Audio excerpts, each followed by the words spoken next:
ಧ್ವನಿ ನ್ಯೂಸ್ಗೆ ಸ್ವಾಗತ. ಬೆಳಗಾವಿ ಅಧಿವೇಶನ ವಸತಿ ಶಾಲೆಗಳ ಮೂಲ ಸೌಕರ್ಯಕ್ಕೆ ಆಗ್ರಹ, ಸಚಿವರಿಗೆ ಅಭಿನಂದನೆ. ಸುವರ್ಣಸೌಧದಲ್ಲಿ ನಡೀತಾ ಇರುವಂತಹ ಚಳಿಗಾಲದ ಅಧಿವೇಶನದಲ್ಲಿ ಶಿರಹಟ್ಟಿ ಕ್ಷೇತ್ರದ ಪರವಾಗಿ ಶಾಸಕ ಚಂದ್ರು ಲಮಾಣಿ ಧ್ವನಿ ಎತ್ತಿದ್ದಾರೆ. ಜೂನ್ ತಿಂಗಳಿನಿಂದ ಶೈಕ್ಷಣಿಕ ವರ್ಷ ಆರಂಭವಾಗಿದ್ದರೂ ವಸತಿ ಶಾಲೆಗಳಲ್ಲಿ ಇನ್ನೂ ಮೂಲ ಸೌಕರ್ಯದ ಕೊರತೆ ಇರುವುದನ್ನು ಮಾನ್ಯ ಸಭಾಧ್ಯಕ್ಷರ ಮೂಲಕ ಸರ್ಕಾರದ ಗಮನಕ್ಕೆ ತರಲಾಗಿದೆ. ಶೈಕ್ಷಣಿಕ ವರ್ಷ ಮುಗಿತಾ ಬಂದರೂ ಕೂಡ ಹಲವು ವಸತಿ ಶಾಲೆಗಳಲ್ಲಿ ವಿದ್ಯಾರ್ಥಿಗಳಿಗೆ ಅಗತ್ಯ ಸೌಲಭ್ಯಗಳು ಸಿಗದಿರುವ ಬಗ್ಗೆ ಸಚಿವರ ಗಮನಕ್ಕೆ ಸೆಳೆಯಲಾಗಿದೆ. ಕೂಡಲೇ ಈ ಬಗ್ಗೆ ಕ್ರಮ ಕೈಗೊಳ್ಳಬೇಕು ಅಂತ ಒತ್ತಾಯ ಮಾಡಲಾಗಿದೆ. ಶಿರಹಟ್ಟಿ ಭಾಗದ ಮೊರಾರ್ಜಿ ದೇಸಾಯಿ ವಸತಿ ಶಾಲೆಯ ನೂತನ ಕಟ್ಟಡಕ್ಕೆ ಅಗತ್ಯ ಅನುದಾನ ಬಿಡುಗಡೆ ಮಾಡಿದ ಸಂಬಂಧಪಟ್ಟ ಸಚಿವರಿಗೆ ಶಾಸಕರು ತುಂಬು ಹೃದಯದ ಧನ್ಯವಾದಗಳನ್ನು ಅರ್ಪಿಸಿದರು. ಶಿರಹಟ್ಟಿ, ಲಕ್ಷ್ಮೇಶ್ವರ ಹಾಗೂ ಮುಂಡರಗಿ ಭಾಗದ ಶೈಕ್ಷಣಿಕ ಹಿತದೃಷ್ಟಿಯಿಂದ ವಸತಿ ಶಾಲೆಗಳ ಸಬಲೀಕರಣಕ್ಕೆ ಹೆಚ್ಚಿನ ಆದ್ಯತೆ ಕೊಡಬೇಕು ಅಂತ ಈ ಅಧಿವೇಶನದಲ್ಲಿ ಆಗ್ರಹ ಮಾಡಲಾಗಿದೆ. ಕ್ಷೇತ್ರದ ಅಭಿವೃದ್ಧಿ ಹಾಗೂ ಜನರ ಧ್ವನಿಯಾಗಿ ಅಧಿವೇಶನದಲ್ಲಿ ಸಕ್ರಿಯವಾಗಿ ಪಾಲ್ಗೊಂಡಿರುವ ಶಾಸಕರ ಈ ಕಾರ್ಯಕ್ಕೆ ಸಾರ್ವಜನಿಕರಿಂದ ಶ್ಲಾಘನೆ ವ್ಯಕ್ತವಾಗ್ತಾ ಇದೆ. ಡಾಕ್ಟರ್ ಚಂದ್ರಮಣಿ ಸಭಾಧ್ಯಕ್ಷರೇ, ಚುಕ್ಕೆ ಗುರುತಿನ ಪ್ರಶ್ನೆ ಸಂಖ್ಯೆ 1819ನೇ ಪ್ರಶ್ನೆಯನ್ನು ಮಾನ್ಯ ಸಚಿವರಿಗೆ ಕೇಳಲಿಕ್ಕೆ ಬಯಸ್ತಾ ಇದ್ದೀನಿ. ಮಾನ್ಯ ಸಭಾಧ್ಯಕ್ಷರ ಉತ್ತರವನ್ನು ಒದಗಿಸಲಾಗಿದೆ.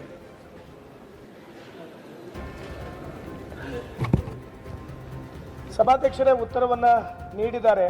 5 ವಸತಿ ಶಾಲೆಗಳು ಕಾರ್ಯನಿರ್ವಹಿಸ್ತಾ ಒಂದು ಉತ್ತರವನ್ನು ಕೊಟ್ಟಿದ್ದಾರೆ. ನಾನು ಕೇಳಿರುವಂಥದ್ದು ಆ ವಸತಿ ಶಾಲೆಗಳ ಮೂಲಭೂತ ಸೌಕರ್ಯವನ್ನು ಒದಗಿಸಲಿಕ್ಕೆ ಏನೇನು ಮೂಲಭೂತ ಸೌಕರ್ಯನ ಒದಗಿಸಿದ್ರಿ ಅಂತನೋ ಪ್ರಶ್ನೆಗಳನ್ನು ಸಹಿತ ಕೇಳಿದ್ದೆ ಸಭಾಧ್ಯಕ್ಷರೇ. ಆದರೆ ಆ ಒಂದು 13 ಸಾಮಗ್ರಿಗಳ ಬಗ್ಗೆ ಏನು ಅವರು ಉತ್ತರವನ್ನು ನೀಡಿದ್ದಾರೆ. ಇವತ್ತು ಜೂನ್ ತಿಂಗಳಿಂದ ಶಾಲೆಗಳು ಪ್ರಾರಂಭ ಆಗಿ ಇನ್ನೂವರೆಗೂ ಸಹಿತ ಅದರಲ್ಲಿ ಕೆಲವೊಂದು ಸಾಮಗ್ರಿಗಳನ್ನು ಕೊಡಲಿಕ್ಕೆ ನಾವು ಸರಬರಾಜು ಆದೇಶ ನೀಡಲು ಕ್ರಮ ವಹಿಸ್ತಾ ಇದ್ದರು ಅನ್ನೋ ಒಂದು ಉತ್ತರವನ್ನು ನೀಡ್ತಾ ಇದ್ದಾರೆ. ಹಾಗಿದ್ರೆ ಜೂನ್ ಆಗಿ ಈಗ ನಾವು ಡಿಸೆಂಬರಿಗೆ ಕಾಲಿಟ್ಟಿದ್ದೀವಿ ಅಂದರೆ ಇನ್ನೂ ಯಾವ ಹಂತದಲ್ಲಿ ಯಾವಾಗ ಕೊಡ್ತಾರನ್ನೋ ಒಂದು ಸ್ಪಷ್ಟವಾದ ಉತ್ತರವನ್ನು ಕೊಡಲಿ. ಅಲ್ಲಿರೋ ಮೂಲಭೂತ ಸೌಕರ್ಯಗಳನ್ನು ಒದಗಿಸಲಿಕ್ಕೆ ಇಷ್ಟು ತಡವಾದರೆ ಅಲ್ಲಿರೋ ವಿದ್ಯಾರ್ಥಿಗಳಿಗೆ ಎಷ್ಟು ತೊಂದರೆ ಆಗುತ್ತೆ ಅನ್ನೋದ್ರ ಬಗ್ಗೆ ಮಾನ್ಯ ಸಚಿವರು ಅದರ ಬಗ್ಗೆ ಸ್ಪಷ್ಟವಾದ ಉತ್ತರವನ್ನು ನೀಡಲಿ ಅನ್ನೋದನ್ನು ನಾನು ಕೇಳ್ತಾ ಇದ್ದೀನಿ ಸಭಾಧ್ಯಕ್ಷ. ಓಕೆ, ಮಾನ್ಯ ಸಭಾಧ್ಯಕ್ಷರೇ, ಮೂಲಭೂತ ಸೌಕರ್ಯಗಳು ಒದಗಿಸೋದಕ್ಕೆ 13 ಐಟಮ್ಗಳನ್ನು ನಾವು ಟೆಂಡರ್ ಮಾಡಿ ಅದನ್ನು ಇನ್ನೇನು ಮಾಡ್ತಾ ಇದ್ವಿ. ಅದಕ್ಕೆ ತೊಂದರೆ ಆಗದ ರೀತಿಯಲ್ಲಿ will take action as early as possible. ಅಲ್ಲ ಸಭಾಧ್ಯಕ್ಷರೇ, ಅಲ್ಲ ಒಂದು ನಿಮಿಷ, ಇನ್ನೂ ಬೇರೆ ಎರಡು ಸಮಸ್ಯೆಗಳಿದೆ, ದಯವಿಟ್ಟು ತಾವು ಗಮನಕ್ಕಿಟ್ಕೊಳ್ಳಿ. ಸಭಾಧ್ಯಕ್ಷರೇ, ಕುಡಿಯೋ ನೀರಿನ ಒಂದು ವಾಟರ್ ಫಿಲ್ಟರ್ ಕುಂದಿರ್ಸ್ಲಿಕ್ಕೂ ಸಹಿತ ನಮ್ಮ ಇರುವಂಥ 5 ಶಾಲೆಗಳು ವಸತಿ ಶಾಲೆಗಳು ಆಗ್ತಿಲ್ಲ. ಎರಡನೇದಾಗಿ ಪ್ರಯೋಗಾಲಯ ಸಾಮಗ್ರಿಗಳು, ಡೆಸ್ಕ್ ಕಮ್ ಬೆಂಚ್ ಅಂತ 5 ಸೀಟರ್ ಇರುವಂಥದ್ದು, ಮತ್ತು ನರ್ಸಿಂಗ್ ಕಿಟ್ಗಳು, ಗ್ರೈಂಡರು, ವಾಟರ್ ಪ್ಯೂರಿಫಿಕೇಷನ್ ಯಾವುದೇ ಸಹಿತ ಇನ್ನೂವರೆಗೂ ಆದೇಶವನ್ನು ನೀಡದೇ ಇರುವಂಥದ್ದನ್ನು ಸಹಿತ ಕಂಡು ಬಂದಿದೆ. ಅದರ ಜೊತೆಯಲ್ಲಿ ಸಭಾಧ್ಯಕ್ಷರೇ, ನಮ್ಮ ಏನು 5 ಶಾಲೆಗಳು ವಸತಿ ಶಾಲೆಗಳನ್ನು ನೀಡಿದ್ದಾರೆ, 2 ಶಾಲೆಗಳು ರಾಣಿ ಚೆನ್ನಮ್ಮ ವಸತಿ ಶಾಲೆಗಳು ಮಹಿಳೆಯರಿರುವಂಥ, ಅಲ್ಲಿ ಯಾವುದೇ ಥರ ಕಂಪೌಂಡ್ಗಳ ವ್ಯವಸ್ಥೆ ಇಲ್ಲ. ನಾನು ಸುಮಾರು ಬಾರಿ ಅಲ್ಲಿರುವಂಥ ಅಧಿಕಾರಿಗಳಿಗೂ ಸಹಿತ ನಾನು ತಿಳಿಸಿದ್ದೀನಿ. ಇನ್ನೂವರೆಗೂ ಸಹಿತ ಅಲ್ಲಿ ಹೆಣ್ಮಕ್ಳು ಓದುವಂಥ ಶಾಲೆಗಳೇ ರಾಣಿ ಚೆನ್ನ ಶಾಲೆಗಳಿಗೆ ಇವತ್ತು ಕಂಪೌಂಡ್ಗಳು ಸಹಿತ ಕಟ್ಕೊಡೋಕ್ಕಾಗಿಲ್ಲ. ಅಲ್ಲಿ ಮೂಲಭೂತ ಸೌಕರ್ಯನೂ ಸಹಿತ ಕೊಡೋಕ್ಕಾಗದೇ ಇರುವಂಥ ಸಮಸ್ಯೆಗಳು ಒಂದು ಕಡೆ ಆದರೆ, ಎರಡನೇದಾಗಿ ಮುಂಡರಗಿಯಲ್ಲಿರುವಂಥ ಅಂಬೇಡ್ಕರ್ ಮೊರಾರ್ಜಿ ಶಾಲೆ ಇವತ್ತು ಬಾಡಿಗೆ ಒಂದು ಕಟ್ಟಡದಲ್ಲಿ ನಿರ್ವಹಣೆ ಮಾಡ್ತಾ ಇದ್ದಾರೆ. ನಾನು ಅಲ್ಲಿರೋ ನಮ್ಮ ಈ ಕ್ರೈಸಿನ ಇಡಿಯವರಾದಂಥ ಕಾಂತರಾಜ್ ಅವರಿಗೂ, DC ಅವರಿಗೂ, AC ಅವರಿಗೂ ಸಹಿತ ಮನವಿಯನ್ನು ಮಾಡಿದ್ದೆ. ಅಲ್ಲಿ ಕಟ್ಟಡದಲ್ಲಿ ನೀವು ಏನು ಕಾರ್ಯನಿರ್ವಹಿಸ್ತೀರಿ, ಅಲ್ಲೇ ಏನು ವಿದ್ಯಾರ್ಥಿಗಳದಾರ ಅದು ಸೂಕ್ತ ಅಲ್ಲ. ಅದನ್ನು ಎಷ್ಟೋ ಬಾರಿ, ಒಂದು ನಿಮಿಷ, ಎಷ್ಟು ಬಾರಿ ಹೇಳಿದ್ರು ಸಹಿತ ಅದಕ್ಕೆ ಅಧಿಕಾರಿಗಳು ಗಮನಕ್ಕೆ ತಗೊಂಡಿಲ್ಲ. ಈ ಸದನದಲ್ಲಿ ಆ ವಿಷಯ ಏನಾದರೂ ಹೇಳಿದ್ರೆ ನಾವೆಲ್ಲರೂ ಸಹಿತ ಇಲ್ಲಿಂದ ಎದ್ದು ಹೋಗುವಂಥ ಪರಿಸ್ಥಿತಿ ಅಂತ ವಿಚಾರಗಳು ಅಲ್ಲಿದೆ. ಅದನ್ನು ಸಚಿವರು ಸಹಿತ ಗಮನಕ್ಕೆ ತಂದಿದ್ದೀನಿ. ಏನು ವಿಷಯ ಅನ್ನೋದು, ಅಲ್ಲಿ ಯಾವುದೇ ಥರ ಸೆಕ್ಯೂರಿಟಿ ಇರದೇ ಇರುವಂಥದ್ದು, ಲೇಡೀಸಿಗೂ ಬಾಯ್ಸಿಗೂ ಒಂದು ಸಪರೇಟ್ ಆಗಿರುವಂಥ ಬಿಲ್ಡಿಂಗು ಸಹಿತ ಇಲ್ಲ. ಒಂದೇ ಬಿಲ್ಡಿಂಗಲ್ಲಿ ನಡೆಸ್ಕೊಡ್ತಾರೆ. ವಿದ್ಯಾರ್ಥಿನಿಯರು ಒಂದೇ ಬಿಲ್ಡಿಂಗಲ್ಲಿ ಸಪರೇಟ್ ಆಗಿರುವಂಥ ವ್ಯವಸ್ಥೆ ಆದರೂ ಅಟ್ಲೀಸ್ಟ್ ಮಾಡಬೇಕಾಗಿತ್ತು. ಆ ಬಿಲ್ಡಿಂಗಲ್ಲಿ ಆ ವ್ಯವಸ್ಥೆ ಸಹಿತ ಇಲ್ಲ. ದಯವಿಟ್ಟು ಅದರ ಬಗ್ಗೆ ಉತ್ತರವನ್ನು ಕೊಡಿ. ಸನ್ಮಾನ್ಯ ಸಭಾಧ್ಯಕ್ಷರೇ, ಮಾನ್ಯ ಸದಸ್ಯರು ಎಲ್ಲ ಪ್ರಶ್ನೆಗಳಿಗೆ ವಿವರವಾದಂಥ ಉತ್ತರ ಕೊಟ್ಟಿದ್ದೀನಿ. ಅವರ ಉತ್ತರನೇ ಎಕ್ಸ್ಪ್ಲೈನ್ ಮಾಡ್ತಾ ಇದ್ದಾರೆ. ಕೆಲವು ಸಾಮಗ್ರಿಗಳು ಈಗ ಟೆಂಡರ್ ಆಗಿ ಸರಬರಾಜು ಆಗ್ತದೆ, ಕೆಲವಕ್ಕೆ ಟೆಂಡರ್ನ ಕಂಪ್ಲೀಟ್ ಮಾಡಿದ್ದೀವಿ, ಅದನ್ನು ಬೇಗ ಕೊಡ್ತೀವಿ. ಅವ್ರೇನು ರೆಂಟೆಡ್ ಇದರಲ್ಲಿ ಅಂಬೇಡ್ಕರ್ ಇದು ವಸತಿಯಲ್ಲಿ ನಡೀತಾ ಇದೆ ಅಂತ ಹೇಳಿದ್ದಾರೆ.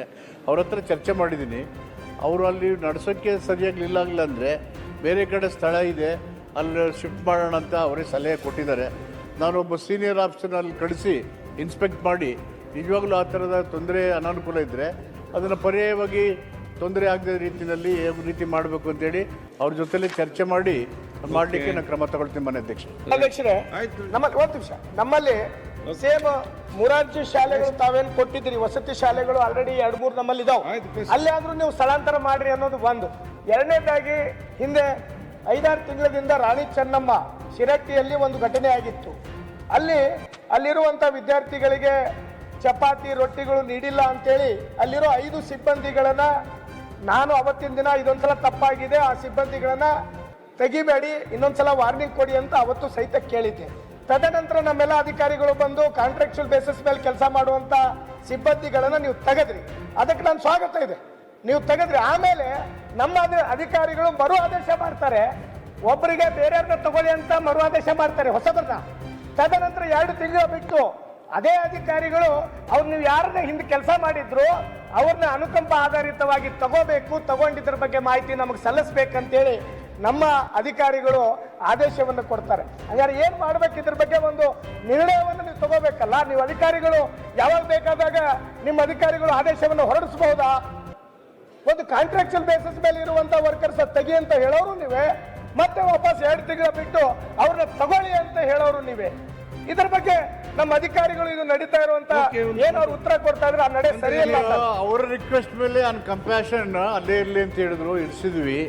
ಪುನಃ ಅವ್ರದೇ ಇದ್ರ ಮೇಲೆ ಮತ್ತೆ ಅಗೇನ್ ಕಂಪ್ಯಾಷನ್ ಮೇಲೆ ಇನ್ನೊಂದು ಕಂಪ್ಯಾಷನ್ ಹೇಳಿದ್ರು, ಮಾಡಿದ್ದಾರೆ. ಈಗಿರೋ ನಮ್ಮ ಅಧಿಕಾರಿಗೆ ಇನ್ಸ್ಪೆಕ್ಷನ್ ಕಳಿಸ್ತಿರಲ್ಲ ಆ ರೆಂಟೆಡ್ ಇದರಲ್ಲಿ ನೋಡೋದಕ್ಕೆ, ಸ್ಥಳಾಂತರ ಮಾಡಲಿಕ್ಕೆ. ಅದ್ರ ಇದನ್ನು ಎಲ್ಲನೂ ಕೂಲಂಕುಷವಾಗಿ ಪರಿಶೀಲನೆ ಮಾಡಿ ಏನು ಸೂಕ್ತ ಕ್ರಮ ತಗೋಬೇಕು ಅನ್ನೋದು ಖಂಡಿತವಾಗಿ ತಗೊಳ್ಳಿಕ್ಕೆ ನಾನು ಸೂಚನೆ ಕೊಡ್ತೀನಿ.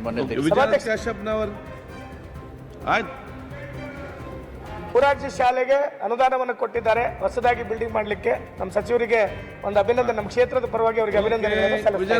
ತಮ್ಮೆಲ್ಲರಿಗೆ ಸ್ವಾಗತ. National automobile Bagalkot. ನಮ್ಮಲ್ಲಿ ದ್ವಿಚಕ್ರ ವಾಹನಗಳ ಬಿಡಿ ಭಾಗಗಳು ನಮ್ಮಲ್ಲಿ ಆಕರ್ಷಕ ಬೆಲೆಯಲ್ಲಿ ಸಿಗುತ್ತದೆ. ನಮ್ಮಲ್ಲಿ Honda, Hero, Bajaj, TVS, Yamaha, Royal Enfield, tyres, oil, battery oil, ಅನ್ಯ ಇತರೆ ಬಿಡಿ ಭಾಗಗಳು ಸಿಗುತ್ತದೆ. ವಿಳಾಸ railway station road near Lakshmi temple, Bagalkot.